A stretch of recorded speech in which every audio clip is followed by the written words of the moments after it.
இப்போ வரைக்கும் எது வரைக்கும் பார்த்துருக்கோன்னு பார்த்தோம்னா இது வரைக்கும் பார்த்தோங்களா.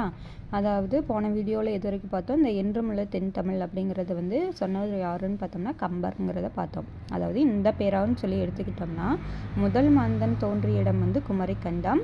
அதே முதல் இடை தமிழ் சங்கங்கள் தோன்றியது எங்கன்னு பார்த்தோம்னா லெமுரிய கண்டத்தில். அதுக்கப்புறம் மூன்றாவது தமிழ் சங்கம் எங்கே தோற்றுவிக்கப்பட்டதுன்னு பார்த்தோம்னா மதுரையில். என்றுமுள்ள தென் தமிழ் அப்படின்னு சொல்லி சொன்னவர் யாருன்னு பார்த்தோம்னா கம்பர். அதுக்கப்புறம் இந்த இதில் ஒன்றும் அந்தளவுக்கு இல்லை. அதுக்கப்புறம் இதில் பாருங்கள், இதில் பார்த்தீங்கன்னா கன்னடம், தெலுங்கு, மலையாளம், துளுவம் முதலிய மொழிகளுக்கு தாய்மொழியாக இருக்கிறது எதுன்னு பார்த்தோம்னா தமிழ்.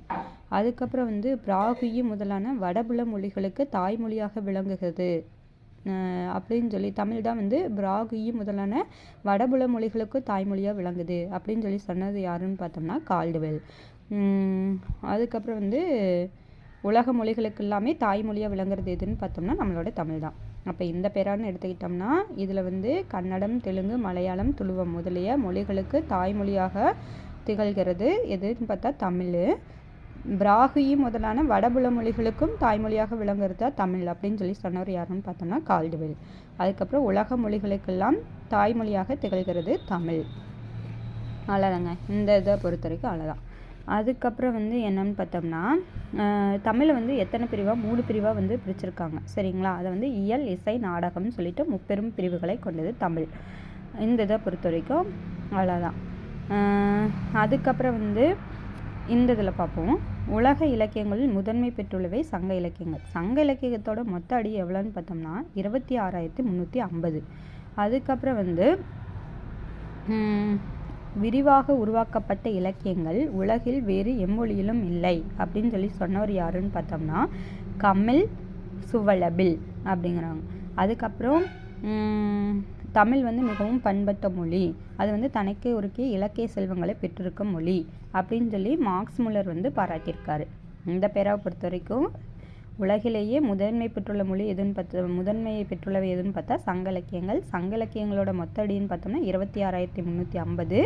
விரிவாக உருவாக்கப்பட்ட இலக்கியங்கள் உலகில் வேறு எம்மொழியிலும் இல்லை அப்படின்னு சொல்லி சொன்னவர் யாருன்னு பார்த்தோம்னா கமில் சுவலபில். அதுக்கப்புறம் தமிழே மிகவும் பண்பட்ட மொழி என்றும் தனக்கே உரிய இலக்கண செல்வங்களை பெற்றிருக்கும் மொழி என்றும் பாராட்டியிருக்கிறவர் யாருன்னு பார்த்தோம்னா மார்க்ஸ் முல்லர். அதுக்கப்புறம் தமிழ் இலக்கணம் படிக்க படிக்க விருப்பத்தை உண்டாக்குவது அப்படின்னு சொல்லி சொன்னவர் யாருன்னு பார்த்தோம்னா கெல்லட். அதுக்கப்புறம் நமக்கு கிடைத்துள்ள இலக்கண நூல்களில் மிக பழமையான நூல் எதுன்னு பார்த்தோம்னா தொல்காப்பியம். இது 3 இலக்கணம் இருக்குது. எழுத்து, சொல்லு, பொருள்னு சொல்லிட்டு 3 இலக்கணம் சொல்லியிருக்கு. தொல்காப்பியரோட ஆசிரியர் பேர் என்னன்னு பார்த்தோம்னா அகத்தியர்.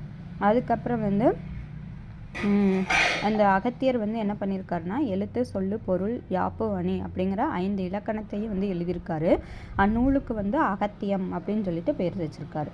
அப்போ இந்த இதை பொறுத்த வரைக்கும் என்னன்னு பார்த்தோம்னா சங்க இலக்கியங்கள், அதாவது உலக இலக்கியங்களில் முதன்மை பெற்றவை எதுன்னு பார்த்தோம்னா சங்க இலக்கியங்கள். அதோட மொத்த அடி 26,350. விரிவாக உருவாக்கப்பட்ட இலக்கியங்கள் உலகில் வேறு எம்மொழியிலும் இல்லைன்னு சொல்லி சொன்னவர் யாருன்னு பார்த்தோம்னா கமில் சுவலபில். அதுக்கப்புறம் தமிழே மிகவும் பண்பட்ட மொழி என்றும் அது தனக்கே உரிய இலக்கிய செல்வங்களை பெற்றிருக்கும் மொழி என்றும் பாராட்டினவர் யாருன்னு பார்த்தோம்னா மார்க்ஸ் முல்லர். அதுக்கப்புறம் தமிழ் இலக்கணம் படிக்க படிக்க விருப்பத்தை உண்டாக்குவது அப்படின்னு சொல்லி சொன்னார் கெல்லட். தொல்காப்பியம் நமக்கு அது கிடைத்துள்ள இலக்கண நூல்களில் மிக பழமையானது எதுன்னு பார்த்தோம்னா தொல்காப்பியம். இது எழுத்து, சொல், பொருள் அப்படிங்கிற 3க்கு இலக்கணம் கூறுகிறது. தொல்காப்பியத்தோட ஆசிரியர் யாருன்னு பார்த்தோம்னா அகத்தியர்.